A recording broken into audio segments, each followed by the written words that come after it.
Imagine walking into a home where everything runs perfectly. The laundry is done, folded, and neatly placed where it belongs. The meals are planned, cooked, and served on time. The children are clean, fed, and their homework is checked. Your emotional needs are understood before you even speak them. Your appointments are scheduled, your social life is organized, and your comfort is always prioritized.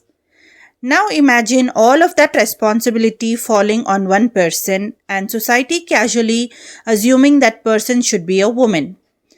That's the world Judy Brady exposes in her bold 1971 essay, Why I Want a Wife. Instead of arguing directly, she uses sharp humor and biting irony pretending to want a wife herself to highlight how absurd and unfair traditional marriage expectations truly are.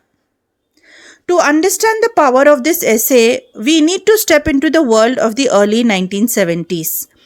During the rise of the second wave feminist movement, women were entering the workforce in larger numbers, questioning traditional gender roles and demanding equal rights, both inside and outside the home. Brady's essay wasn't meant to be subtle. It wasn't just an option, it was a spotlight. Instead of writing with academic seriousness, she chose satire. The humor isn't there to soften the issue, it is there to reveal the truth more clearly. Through clever repetition and irony, Brady exposes how marriage, in its traditional form, often positions women as service providers rather than equal partners. Brady begins with household responsibilities, domestic labor, cleaning, cooking, laundry, grocery, shopping, managing schedules, and caring for children. She frames these tasks as if the husband is entitled to a perfectly maintained life without ever lifting a finger. The irony here is sharp. She says, I want a wife who will take care of my children and home so I can pursue my career or personal life without worry. Cooking isn't just cooking. It's planning meals, buying groceries, preparing food, cleaning dishes, and ensuring everyone eats. Parenting isn't just caretaking. It's emotional guidance, education, support, discipline, and round-the-clock attention. Brady exposes how enormous this unpaid labor is and how normalized it was for women to do all of it. Next, she talks about emotional and social support. But she doesn't stop at chores. Brady expands the job's description. A wife is also expected to provide emotional and social support.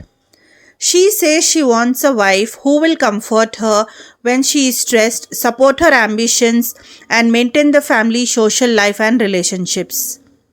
This invisible work, known today as emotional labor, is rarely acknowledged but is deeply important.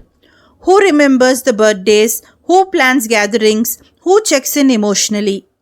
Brady exposes how society expects wives to do this effortlessly and endlessly. As the essay continues, Brady's tone becomes sharper and more revealing. She says she wants a wife who will be available physically, emotionally, socially, whenever needed. A wife who prioritizes her partner's needs, a wife who sacrifices rest, ambition, independence, and identity to make her partner's life easier.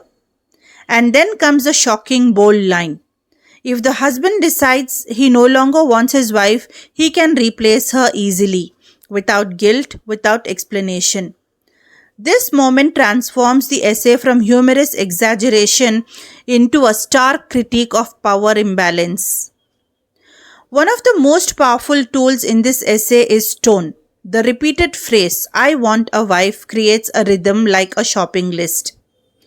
It forces readers to confront how deeply normalized these expectations are. The humor draws people in, but the reality underneath it is painful. Brady's approach works because it makes the reader uncomfortable. It makes the audience reflect instead of defend. The question now is, have things changed? In many relationships today, roles are more equal. Conversations about partnership and shared responsibility are more normalized. But globally, studies still show that women often carry a double shift, working outside the home and performing the major work at home, the majority of domestic and emotional labor. Many of Brady's points still echo today, not always loudly but quietly in phrases like, "That's just how it is. Women are naturally better at these things." Or, "He helps around the house but only when asked." Her essay remains relevant because the conversation isn't finished. Why I Want a Wife is more than a satire, it's a mirror reflecting the invisible weight carried by women across generations. Brady challenges us to rethink what partnership truly means, not ownership, not expectation, but mutual respect, shared labor, and equality. Now, I want to hear from you. Do you think marriage roles have truly evolved today? Are housework, emotional support, and caregiving shared equally in modern relationships? Or do old expectations still remain in new forms? Share your thoughts in the comments because conversations like this can spark real change.